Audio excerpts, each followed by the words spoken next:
반갑습니다. 오늘은 그 사람 팔자 시간 문제다 이거죠. 사람 팔자 시간 문제라고 하는 것을 우리가 운명적으로 어떻게 이해를 하고 또 어떻게 우리 인생을 또 이렇게 적용해 볼 것이냐 이런 주제를 가지고 이야기를 해보겠습니다. 사람 팔자, 우리 그냥 흔히 하는 말이죠, 그죠? 사람 팔자는 뭐 문제라고요? 시간 문제다, 시간 문제. 이게 사람 팔자가 별거 없습니다. 한마디로 시간 문제다. 시간. 자, 이 시간이라고 하는 건 여기서 말하는 것이 뭐냐? 시간적인 선후를 말하는 거죠, 그죠? 시간적으로 앞뒤다 이거죠. 시간적으로 지금 현재가 있을 것이고 또 과거나 지금으로부터의 앞, 그 다음에 앞으로 다가올 미래나 뒤, 그죠? 그래서 이 앞뒤의 그 운동 방향이라든지 기운이라고 하는 것이 어떻게 해요? 바뀐다는 말입니다. 바뀐다. 그래서 우리가 시간이 흐르고 있다는 것은 뭔가 끝없는 변화 과정을 거치고 있다는 거죠. 끝없는 변화 과정 속에서 어떻게 됩니까? 사람 팔자라는 것이 결국 시간에 따라서 잘 나갈 때도 있고 못 나갈 때도 있고 이것이 어떻게 한다고요? 반복 순환한다 하는 것이 사람 팔자 시간 문제인데 이 단어 속에 사실은 의미가 굉장히 많습니다. 그러니까 우리가 살아가면서 바꿀 수 없는 이런 것을 보고 어쩔 수 없이 나의 선택하고 무관하게 오는 것들을 우리가 이야기할 때 뭐라고 합니까? 아이고 내 팔자야. 아이고 내 팔자야. 남의 팔자도 아니고 내 팔자다. 그래서 이 내 팔자라고 하는 것이 뭐냐? 뭔가 타고날 때부터 그 사람에게 부여된 특성이 있더라. 그래서 그 기본적인 특성을 의미하는 거죠. 기본적인 특성. 자, 이 특성에 의해서 이제 그 제한적으로 우리가 그 선택할 수밖에 없는 어떤 삶의 모양새, 또 직업적인 환경, 그 다음에 기질적인 요소, 습관 이런 것들이 뭐냐면은 그 사람이 어떻게 좀 쉽게 바꿀 수 없는 일종의 우리가 분수라고 하죠. 분수. 일종의 분수. 우리가 그 자기 분수라는 게, 이 분수라는 말이 나쁜 게 아니에요. 우리가 분수 밖의 일이라는 말도 있고 자기 분수를 알아야 된다. 냉수 먹고 속 차린다 이런 것도 뭐냐면 우리가 이 분수를 좀 조절해라 이런 문제인데 문제는 이제 이 분수를 잘 모르니까 우리가 막 열심히 그냥 해보고 그냥 매일 뭔가 자기 변화를 추구하기 위해서 애를 쓰죠. 그렇지만 뭔가 자기가 노력을 통해서 극복되지 않는 그런 영역이 있더라 하는 거예요. 그런 것이 결국 일종의 그 분수인데 이게 나쁜 말이 아니고 이 분수라고 하는 것은 나한테 주어진 뭔가 몫이 있다는 거예요. 내게 주어진 몫이다. 영어로는 우리가 그 탤런트라는 거예요. 탤런트. 그 사람에게 천부적으로 부여되어 있는 어떤 재능이나 능력 그런 탤런트가 있다 이거죠. 그래서 이런 그 몫이 결국 잘 밖으로 드러낼 때 그게 성공의 길이다. 성공의 길이 따로 있는 게 아닙니다. 근데 이 분수와 몫을 생각 안 하고 살아가니까 이제 인생살이가 뭡니까? 시간적인 소모, 여러 가지 그 공간적인 소모 이런 걸 거쳐서 결국 자기 자리를 찾아 나가더라. 이것이 결국 시간적으로 인생에 유용하지 못하다 하는 거죠. 근데 문제는 이제 분수를 어떻게 아느냐 이거죠. 대충 그 정도는 알겠는데 그럼 분수는 어떻게 아느냐? 이것이 이제 이 팔자라고 하는 어떤 하나의 어떤 간지죠. 이 팔자에 드러난 간지라고 하는 간지의 상징성 또는 뭐 부호체계 이런 걸 통해서 우리가 분석하는 것이 우리가 소위 이제 팔자, 사주팔자를 이론적으로 공부해보는 일종의 그 사주명리라는 거죠. 명이라고 하는 것이 하늘에서 부여한 어떤 명령의 어떤 이치. 이게 명이라는 것은 이제 주로 명이라는 것은 운명의 이치를 따져보는 여러 가지 수단을 말하거든요. 그러니까 관상을 보는 것도 뭐예요? 생긴 모양을 봐서 뭔가 이 사람에게 잘 부여된 게 있다, 잘못 부여된 것이 있다, 약한 것이 있다, 강한 것이 있다. 이렇게 따져보는 것이 다 뭐냐면 명리에 속하는데 팔자라든지 사주라고 팔자나 사주나 같은 말이죠. 예, 그 같은 팔자라고 하는 것을 통해서 우리가 그 사람의 인생을 분석해 보는 것이 이 명리라고 하는 것이다. 이게 이제 대부분 다 관심을 가집니다. 그래서 전부 다 그래 나는 뭘 해야 성공할까? 도대체 우리 꼬맹이 이놈 뭘 타고났단 말인가 도대체 저놈 머릿속에 도대체 뭐가 들은 거야? 이렇게 하면서 대부분 다 이제 이쪽 공부를 한번 관심을 가져봅니다. 근데 어떻게 보면 알 것도 같고 어떻게 보면 모를 것도 같고 알쏭달쏭하죠, 그죠?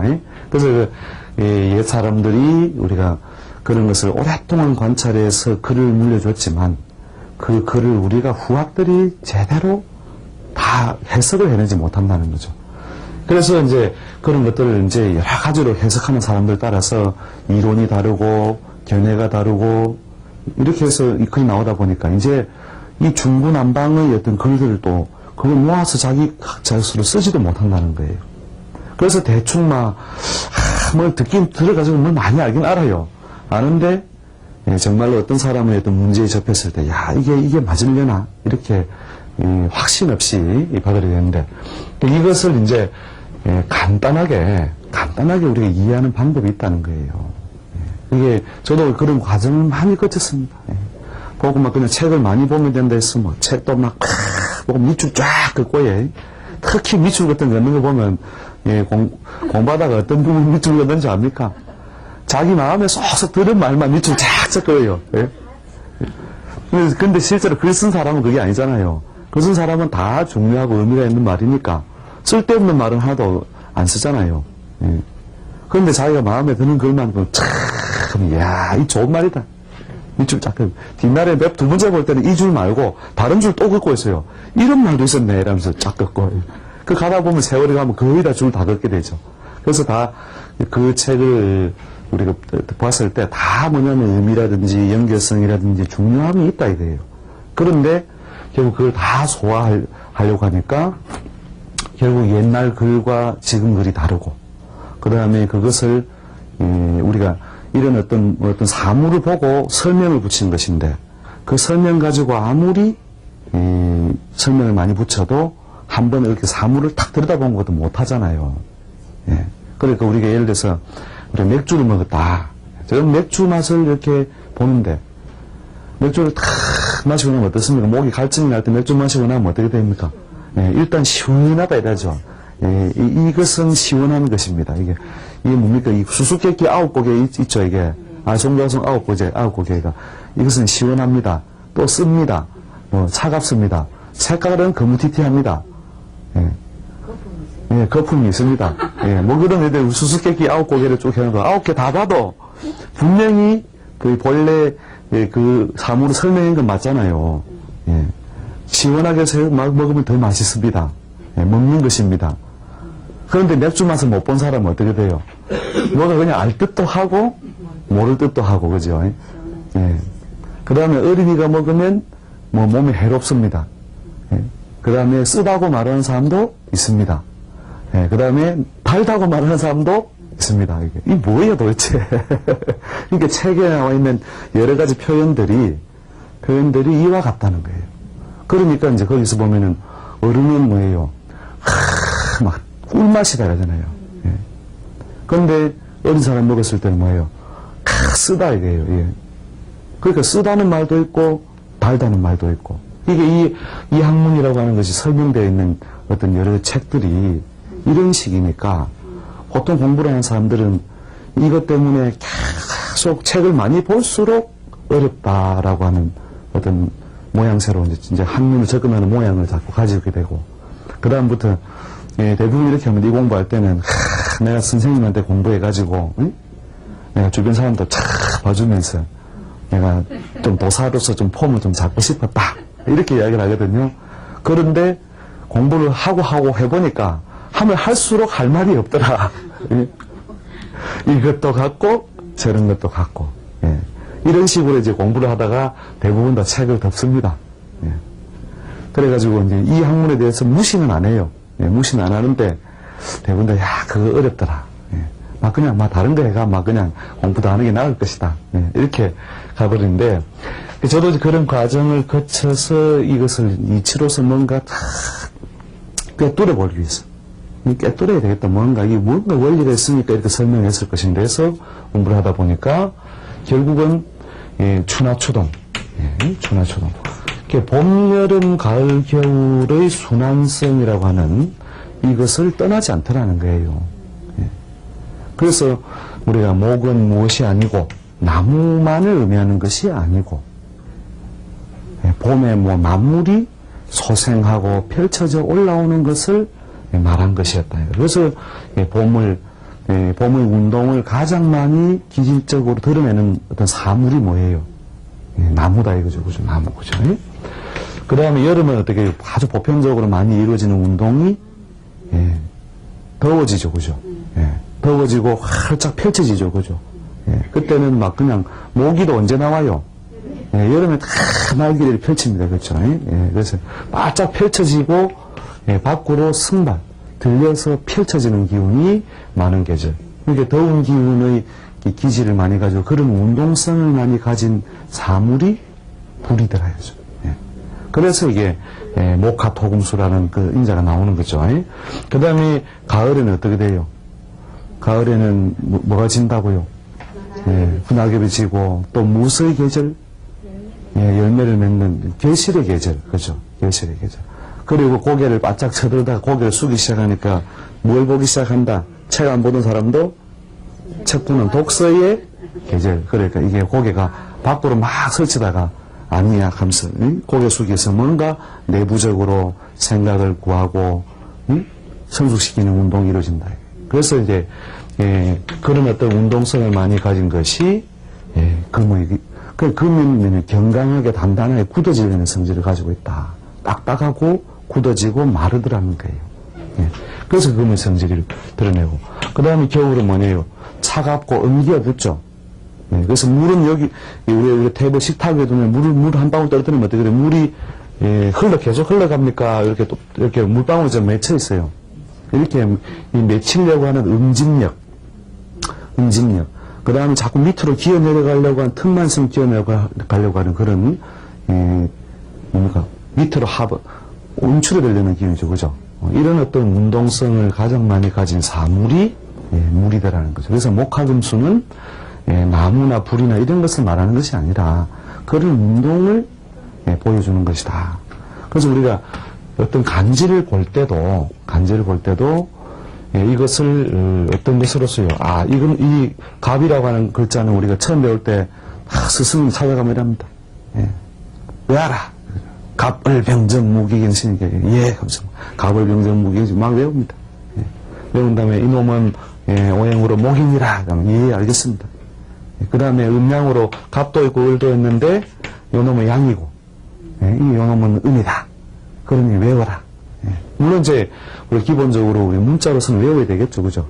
외워야 되지만 이것이 어떤 나무를 상징하는 것이 아니라는 거죠. 이게 크게 봐서 오행의 운동성의 어떤 속성이 자꾸 갑과 을은 어떻게 해요? 이렇게 삐집게 올라가려고 하는, 이렇게 올라가려고 하는 운동성을 가지는 것이 갑과 을이다 이거죠. 그래서 이 딱딱한 껍질을 뚫고 올라오려는 이런 운동성을 가진 것이 갑이고, 을은 뭐냐면 옆으로 조금씩 이렇게 번지는 모양을 가지는 것이 을이다 이거죠. 이렇게 어떤 운동 방향이나 기운, 이것을 표현한 것이 갑과 을인데, 우리 이해를 하려고 하니까 머릿속에 뭔가 사물로 있어야 되겠죠. 그러니까 우리가 사물로서 자꾸 이해하려고 하는 경향성이 생기는 거죠. 그래서 옛날 사람들이 우리에게 문자를 물려줄 때 이 갑을을 나무로 이해하려고 준 것은 아니다. 그래서 이제 이 자연운동으로서 무엇을 이제 그 갑을병정무기경신인계를 이해하기 시작하면 이제 우리가 타고난 팔자의 어떤 그 기본적인 특성, 그 다음에 그것이 어떻게 변화의 과정을 거칠 것이냐, 이것이 이제 자연스럽게 그림처럼 보여져요. 그림처럼 보여지는데 대부분 다 이 글자를 배워서 금극목이다. 금이 목을 이긴다 이렇게 배우거든요. 그렇죠? 네. 예, 금이 목을 빈다. 그 돌도끼를 가지고 나무를 찍으니까 나무가 자빠진다. 야, 이게 금극목이구나. 이렇게 생각을 보통 하면서 우리가 머릿속에 정리를 한다는 거죠. 이게 이제 이 공부를 갖다 크게 놓치는 거예요.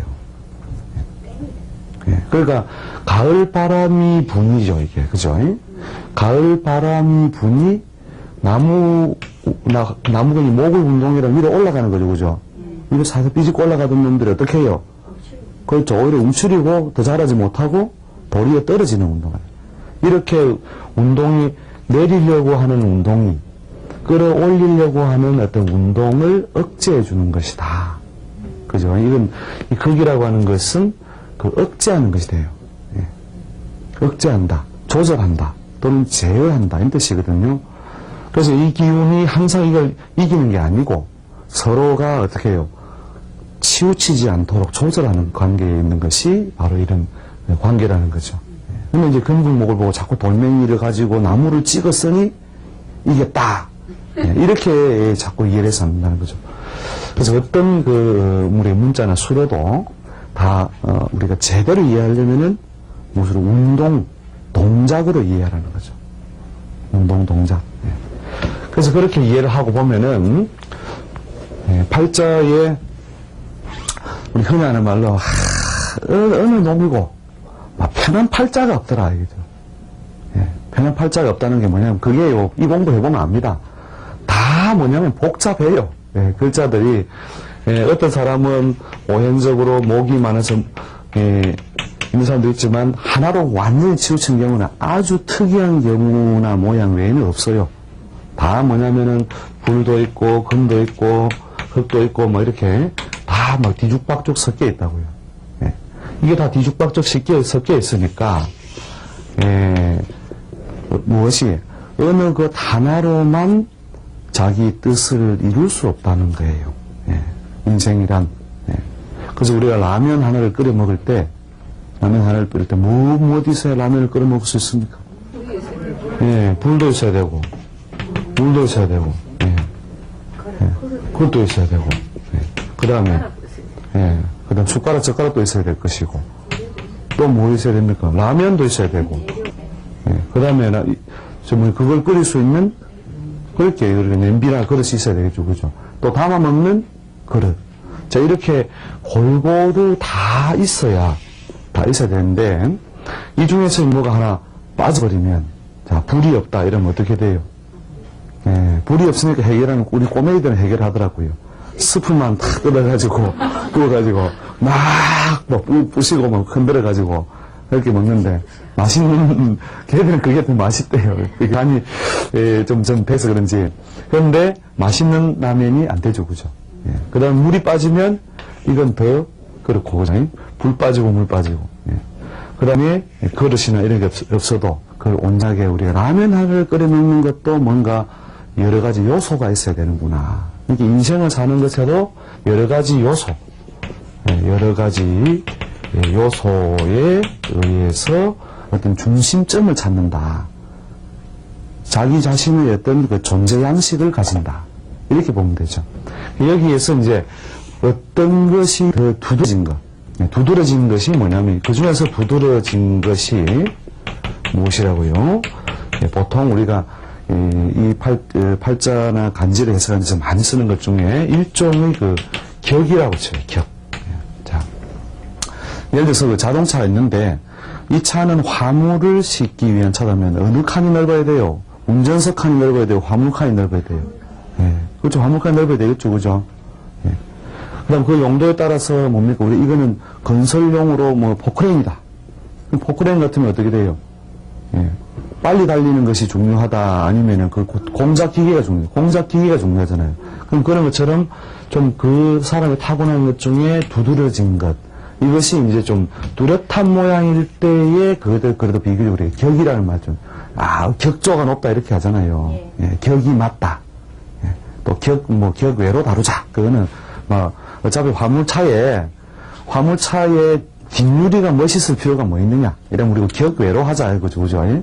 그 이야기는 그런 식으로 뭔가 그 사물이 두드러지게 강조되어 있는 이 격, 이것을 우리가 찾아서 어떤 삶의 목적을 이룰 때 편리한데, 대부분의 사람들이 이제 이 격이 아주 잘 갖춰진 모양이 약 10명 중에 한 명 꼴도 잘 안 됩니다. 예. 그리고 이게 격이 뚫탄 사람은요, 어떻게 되느냐면 인생이 별로 물을 일이 없습니다. 예. 이미 뭐냐면 이 차는 뭡니까? 화물차로 확실한 모양을 딱 구조를 갖추고 있죠, 그죠? 이런 구조일 때는 이게 뭐 격을 바꿀 필요가 있어요, 없어요? 이미 나는 이 땅에 뭐예요? 화물을 옮기기 위하여 역사적 사명을 띠고 해놨다. 바로 그 용도나 모양이 아무리 봐도 그래 나는 화물차야, 그죠? 이런 경우에 고민 많이 할 게 없습니다. 그런 사람들은 대부분 다 소위 팔자가 좀 좋은 사람들이에요. 팔자가 좀 좋은 사람들은, 이런 사람들은 뭐냐면, 야, 이런 것을 내가 타고 났었는데 이걸 해보니까 되더라. 그런데 뭐 인생에 뭘 고민하고 뭐 점치고 뭐 이래 할 필요가 뭐 있느냐. 이런 분들은 도대체 이해가 안 되는 거예요. 왜 모르고 다니는지. 그러니까 자기 삶의 어떤 모양새나 어떤 분수나 몫이 좀 뚜렷하게 생긴 모양이 격이 좀 잘생긴 모양이에요. 그러나 우리가 이 격이 잘생긴 모양으로 타고나지 못해서 우리가 좌절할 필요는 없습니다. 대부분의 사람들이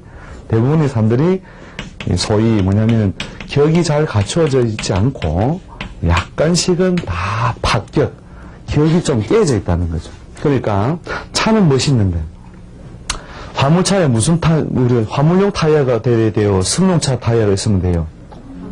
화물차 타이어가 있어야 제격이죠, 그죠? 그래서 우리가 제격에 맞다 해요. 예.